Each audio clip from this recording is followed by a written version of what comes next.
Buenas tardes. Buenas tardes a todos de nuevo. Gracias por la pregunta.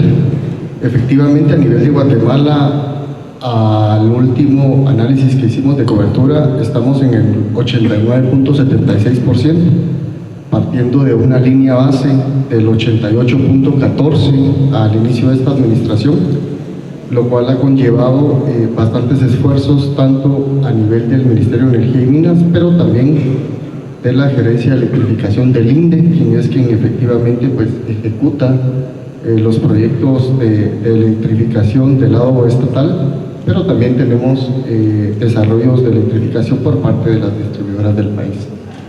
Concretamente, pues ese es el porcentaje que tenemos aquí. Eso quiere decir que tenemos 2 millones de guatemaltecos por electrificar, es decir, con ese nivel de cobertura. Natalie, ¿cuál es el nivel de cobertura de Honduras y cuál es el reto a afrontar en los siguientes años a nivel de población? Buenas tardes. Buenas tardes.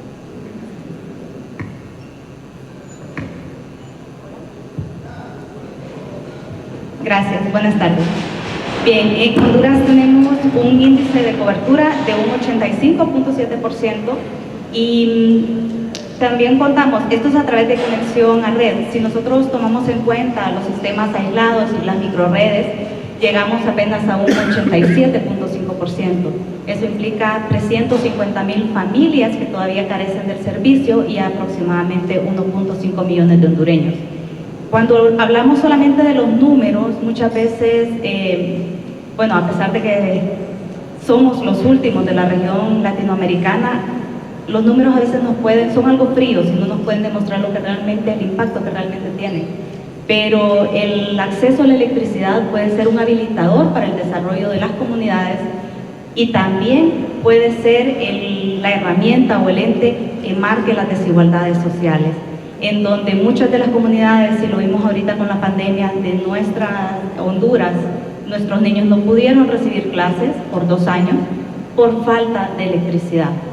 Y también cuando hablamos de servicios de salud, en donde no se contaba ni siquiera con un nebulizador en las zonas más aisladas del país. Entonces es un reto, es un desafío altamente fuerte el que tenemos, y tenemos que hacer todas las estrategias para impulsar y desarrollar ese índice de acceso. Para el caso de Guatemala, cuando se reformó la ley del Instituto Nacional de Electrificación, se fue claramente específico en darle una responsabilidad sobre el tema de electrificación rural. A la construcción de la Ley General de Electricidad también se impulsa esto, y con la venta de los activos del INDE se creó un fideicomiso, la venta y la distribución del INDE, se creó un fideicomiso que sirvió para avanzar en el proceso de la electrificación rural, mejorando significativamente la cobertura. Ingeniero Fuentes, cuéntenos un poquito. Entendemos, existe una legislación, existe una reglamentación, existe una política. Cuéntenos un poquito el desarrollo de los instrumentos para abordar ese reto de al menos 1,5 millones de guatemaltecos con luz. Gracias por la pregunta. Efectivamente, como bien lo indica, contamos con una política de electrificación rural. También contamos con la Ley General de Electricidad, que en el artículo 47 de la ley específicamente faculta, digamos, el aporte por parte del Estado para proyectos de electrificación rural, los cuales deben de contar con un informe de evaluación socioeconómica. Luego, también a nivel del reglamento de la Ley General de Electricidad, en su artículo 77, reafirma la necesidad de contar con un informe de evaluación socioeconómica, con lo cual por parte del Ministerio de Energía y Minas se emitió un acuerdo ministerial que define los procesos y procedimientos con los cuales se debe cumplir para que este informe sea un insumo entonces del INDE, con el cual pues ellos ya puedan entrar a construir estos proyectos de electrificación rural, muy importante, fuera del área del cual las distribuidoras pues tienen por ley también que hacer esa electrificación. Dentro de este proceso del Ministerio de Energía y Minas, pues básicamente partimos de una solicitud que viene ya sea por parte del INDE, de las municipalidades o de la persona individual, organizadas a través de comunidades, aldeas, COCODES, comunes, quienes llevan pues esta solicitud hacia el ministerio, la procesamos en función de alguna información técnica como algún croquis, la ubicación geográfica, la identificación hacia la red de distribución más cercana, y luego con eso pues se conforma un dictamen técnico, pasa a un análisis jurídico, de eso se emite la resolución, la cual pues ya notificamos al interesado, y eso es el punto de partida que hacemos hoy por hoy para el proceso de electrificación a nivel del Ministerio de Energía y Minas. Adicionalmente, nosotros también tenemos un equipo de electrificación rural que se dedica a hacer una identificación de hogares sin acceso a la energía eléctrica, parecido, digamos, al trabajo que hace el INE a nivel del censo, pero en este caso, pues a identificar aquellos hogares que no cuentan con el servicio de energía eléctrica, y esto nos ha permitido, pues, ampliar el universo de conocimiento de esos hogares que hoy por hoy, pues, necesitan esos proyectos de electrificación rural. Pero en síntesis, el marco regulatorio por el cual nos regimos es básicamente la política, la ley, el reglamento, y ya el INDE, pues a través de la ley orgánica, como bien lo comentaba. Gracias. Gracias, ingeniero. Natalie, leyendo la reforma que hizo el Congreso de la República al esquema de la estructura de la electricidad en Honduras, en el artículo 12 se habla específicamente de que la electrificación rural y la ampliación de la energía para los hondureños es un tema prioritario y estratégico. Si nos puede contar un poquito dónde está el sustento, cómo se aborda y cómo son esos pasos, por favor. Sí, gracias. Bueno, en primer lugar, en Honduras ya contamos con una política pública de acceso universal a la electricidad que denominamos PAUE, y fue construida a través de un proceso participativo. Este es como el marco estratégico en el cual se rigen todas las demás actividades o los objetivos en realidad que tenemos, en donde tenemos componente técnico, un componente ambiental, y también tenemos, va acompañada de ese factor educativo que es primordial también para lograr la sostenibilidad de los proyectos de electrificación. Y además de su componente técnico y en la parte de planificación. Transversalmente a esto, estamos impulsando una ley de electrificación social que es complementaria a la Ley General de la Industria Eléctrica que actualmente cuenta el país, y a la ley especial que, como se lo indicaba, el Decreto Legislativo 046-2022, en donde se establece la electrificación como un derecho humano de prioridad nacional. Entonces, bajo este esquema también se cuenta con una estructura o con un fondo social de desarrollo eléctrico, el cual es como el brazo ejecutor del Estado para poder alcanzar y para poder penetrar en ese índice de acceso. Ese es el esquema general. Muchas gracias, muchas gracias. Los esquemas de ampliación de cobertura, indudablemente las personas a las que todavía no tienen acceso, cada vez están más lejanas, las inversiones son más complicadas, la estructura de mantener un sistema nacional interconectado en cualquiera de los casos de los países, pues obliga a inversiones más grandes y erogaciones para atender poblaciones más pequeñas. Entonces, cuando se hace el análisis económico y social y ambiental con esa lógica, de algunos años para acá, los países hemos ido resolviendo con sistemas aislados, con soluciones particulares. ¿Qué proporción está fuera del sistema nacional interconectado? Es una pregunta para los dos.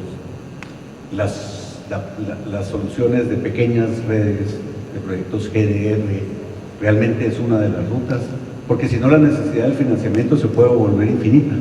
¿Sí me explico? Es decir, entonces cuando se hace un análisis costo-beneficio, de repente alguien dice, no, eso es excesivamente caro. Ingeniera, ¿qué reflexiones alrededor de esto? Nosotros hemos estado trabajando desde la Secretaría de Energía en un plan estratégico de acceso universal a la electricidad con horizonte al 2030. Bajo este plan estratégico se han identificado todas las viviendas que no cuentan con el servicio a la electricidad, se tienen georreferenciadas en una plataforma en donde se hacen cruces de información sobre la ubicación de las viviendas con respecto también a la red de distribución o a las redes de distribución de las empresas también de los sistemas aislados. Con base en esto, entonces podemos tener los análisis suficientes para la toma de decisiones y hemos encontrado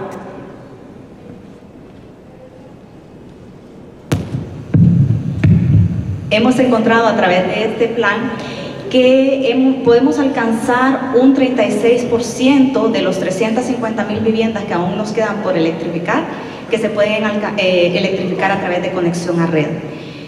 Aproximadamente un 16% deben hacerse a través de...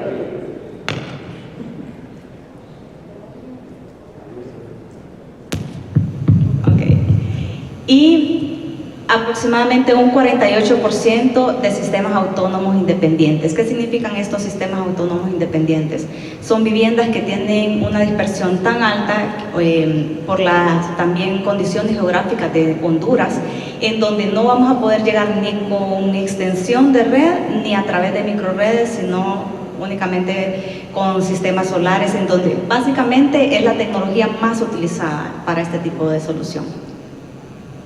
Ingeniero. Gracias. Por parte del Ministerio de Energía y Minas, pues están trabajando varios planes en paralelo.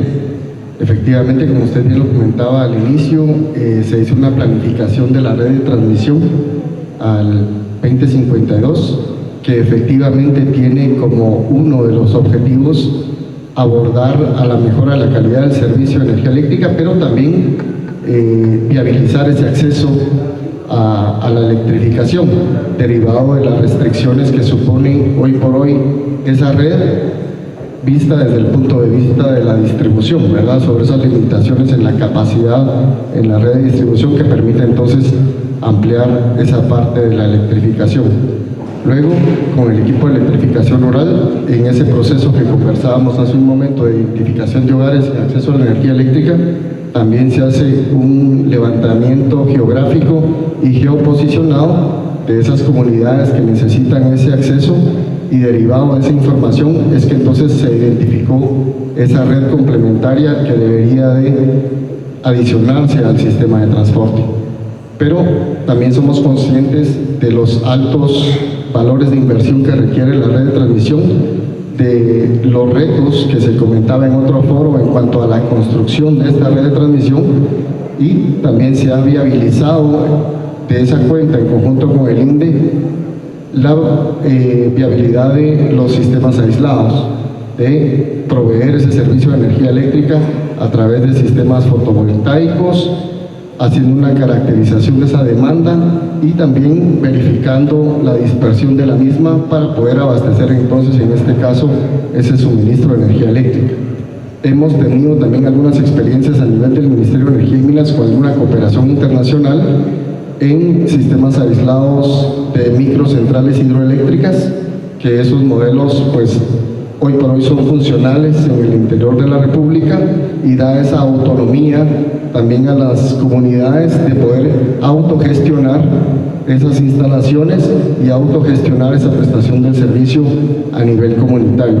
Creemos que esa es una solución, digamos, para la atención de esos hogares más dispersos, y que efectivamente también somos conscientes que estos aportes que hablábamos hace un momento por parte del INDE y esta evaluación socioeconómica que hacemos es porque somos conscientes de que financieramente no tiene un periodo de retorno, no es rentable, digamos, construir esa red para esa prestación del servicio a estas comunidades. Por tanto, pues estas soluciones aisladas están siendo cada vez más posicionadas a nivel del interior de la República y se convierten entonces en esa solución. Esa figura, digamos, a nivel regulatorio está contenida en el artículo 100 del reglamento de la ley. Está por ahí en proceso seguramente la parte que compete al órgano regulador en cuanto a lo que corresponda, pero hoy por hoy ya es una figura que nuestra regulación considera y por tanto pues está siendo funcional en el interior del país. Les voy a hacer la pregunta complicada. ¿Cuánto dinero se necesita?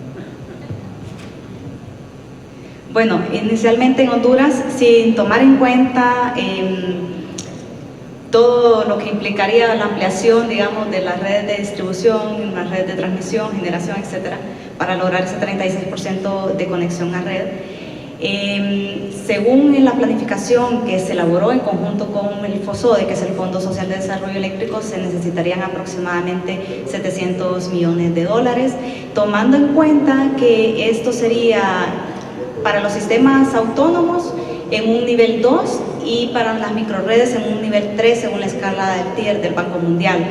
Es importante decir también que dentro de esta estructura se tienen nuevos modelos de negocio en donde se está impulsando, fomentando a través de esta propuesta de ley de electrificación social, y que dentro de esta propuesta que se está implementando, que está próxima a ser enviada al Congreso para su revisión y aprobación, se tiene también uno de los puntos fuertes es el fortalecimiento técnico y financiero del FOSODE para que se puedan realizar realmente estos proyectos, porque tenemos ya un plan, tenemos una estructura, tenemos ya todo el marco estratégico, pero si no tenemos ese financiamiento, si no podemos crear esas estrategias, esas alianzas entre las instituciones dentro del sector energético y también con otros sectores que están estrechamente vinculados, no vamos a poder lograr el cierre de la brecha.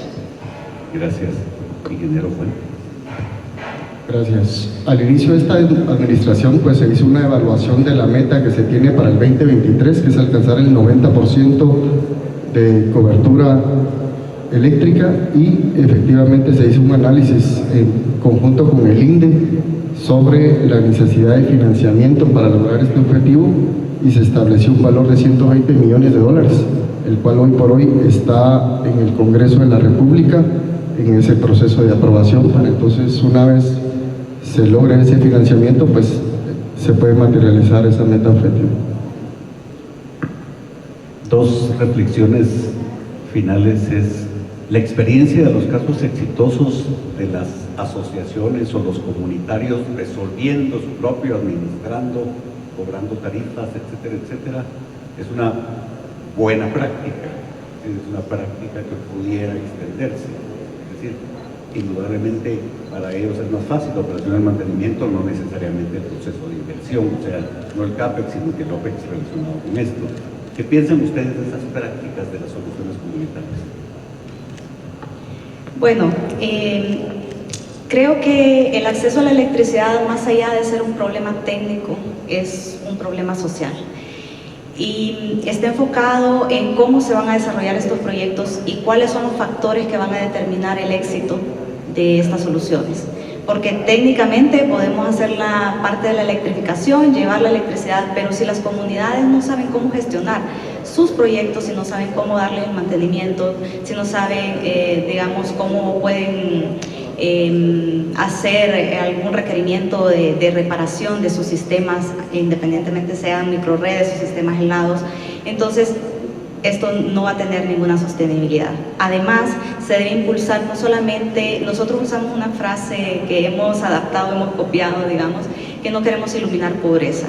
Entonces se están trabajando también en estrategias dentro de la Secretaría de Energía, en donde ya se tienen mapeados los sectores productivos del país, para poder hacer un análisis desde la demanda y que estas soluciones o estos usos productivos de la electricidad puedan ayudar a las comunidades a brindar la sostenibilidad.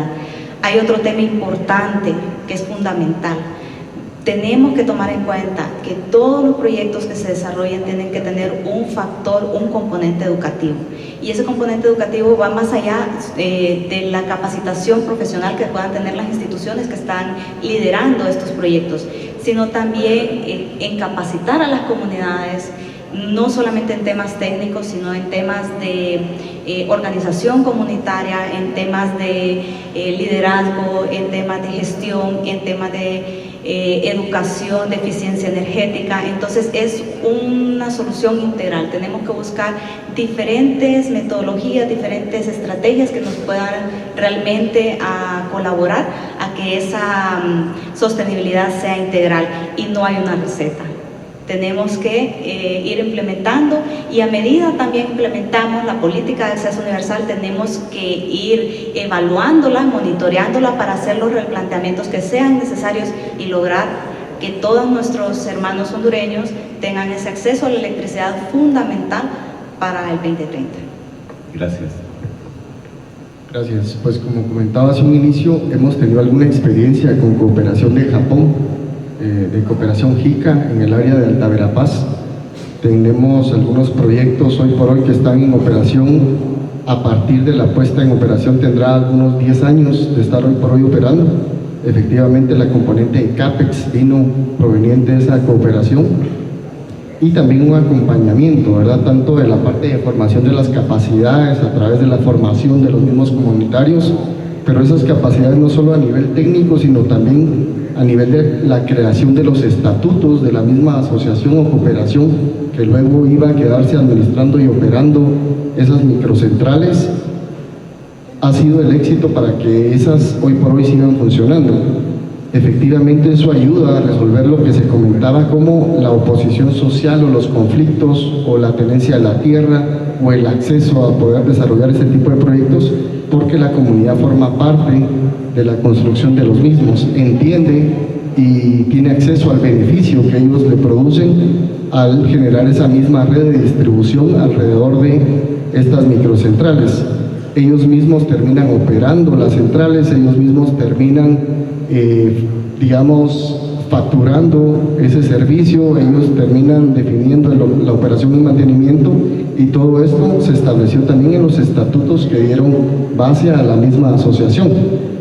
Y estas asociaciones, como cualquier otras, pues son dinámicas y van cambiando cada cierto tiempo, pero ya los mismos comunitarios, de la misma lección aprendida de que la falta de operación y mantenimiento de la central produce una interrupción en la prestación del servicio, pues han ido generando esas capacidades para que la operación y mantenimiento sea constante, para que puedan contar con algunos repuestos y suministros críticos. Es esa cultura de aprendizaje que han ido generando. Definitivamente es una solución al tema de la conflictividad, al tema social, al tema de las inversiones altas que suponen los otros mecanismos, pero sí requiere tanto de la cooperación como el acompañamiento del gobierno en el lanzamiento de los proyectos, en el acompañamiento de los proyectos, en la supervisión de los proyectos, porque efectivamente pues al inicio las comunidades no tienen esas capacidades de sacarlos adelante ellos mismos. Concluyendo y aprendiendo de los expertos, cuando en el caso de Guatemala planteamos la Ley General de Electricidad, el primer reglamento de la ley, que les comentaba que por ahí están en mi computadora vieja como las 300 versiones que hicimos para ese proceso, cuando desincorporamos los activos y creamos el fideicomiso en el INDE con la venta de la distribución, responsabilidad que me tocó en ese momento, no sabíamos las implicaciones de desarrollo que tenía este componente de llevarle a la gente una mejor calidad de vida. En el transcurrir de todos estos años han habido múltiples actores financiando, apoyando la intervención. Lo único que es un elemento fundamental es, sin la participación del Estado esto no puede cambiar. Es decir, el rol principal de ampliar la cobertura para mejorarle la calidad de vida a los guatemaltecos y hondureños, el Estado tiene que jugar un rol protagónico. Luego las soluciones mixtas que se han ido resolviendo sin duda están ayudando a la población, pero tiene que hacerse un ejercicio de enfrentar esta estrategia de electrificación rural con firmeza. Haciendo números de servilleta, 1,5 millones, necesitamos como 2,000 millones de dólares entre los dos países para efecto de ampliar la cobertura al menos 5 puntos porcentuales adicionales de donde ya está. Eso tiene que tomar una decisión política. A lo largo del día se han discutido distintas dimensiones sobre la situación, y haciendo un conteo de agenda miraba como 7 diferentes dimensiones que se han conversado. ¿En qué lugar pondría la electrificación rural de esos 7, ingeniero? Creo que el acceso a la energía eléctrica establecido en el artículo 129 de la Constitución Política de Guatemala pues es una necesidad fundamental por satisfacer. Creo que el fin de todos los ejes que hoy hablamos es poder llevar ese acceso a la energía eléctrica a todos los guatemaltecos que así lo requieren. Creo que es fundamental para crear las condiciones de desarrollo humano, para mejorar las condiciones de vida, para que eso sea una realidad, pues efectivamente debería estar en el orden primordial. Pero como es época de quinielas, dígame del 1 al 7, ¿en qué lugar lo pondré? Pues yo lo pondría en el 1, Muy bien. porque sé que los otros 6 son complementarios para que eso se pueda llevar a cabo. Ingeniero. Bueno, creo que estamos con el mismo pensar. Creo que, y también nuestra ley lo establece de esa manera, la electricidad es un derecho humano. No podemos dejar a nuestros hermanos que sigan, a nuestros hondureños, a nuestros compatriotas que sigan viviendo en condiciones tan precarias, en donde, por ejemplo, una persona nos decía, una enfermera nos decía en el departamento de Gracias a Dios, que en Honduras es el departamento que apenas alcanza el 8% de cobertura eléctrica. Y ella nos decía que tenía que atender los partos muchas veces si tenía la familia, digamos, un poquito más de poder adquisitivo, con un foco, pero si no, con un mocote. Y eso pone en riesgo la vida. Imagínense, estar atendiendo un parto en donde tiene que estar bien iluminado y atendiéndolo con un mocote. Entonces, es algo inhumano. Realmente no podemos permitir que esas situaciones se sigan dando. No lo podemos divorciar tampoco, porque no vamos a poder alcanzar el acceso universal si no fortalecemos también la parte de distribución, de transmisión y generación, pero sí lo pondría en el primer lugar porque tenemos que impulsarlo. Muy bien, muchas gracias por su participación. Nos vamos a penaltis porque quedaron empatados, primer lugar. Gracias a todos, feliz tarde.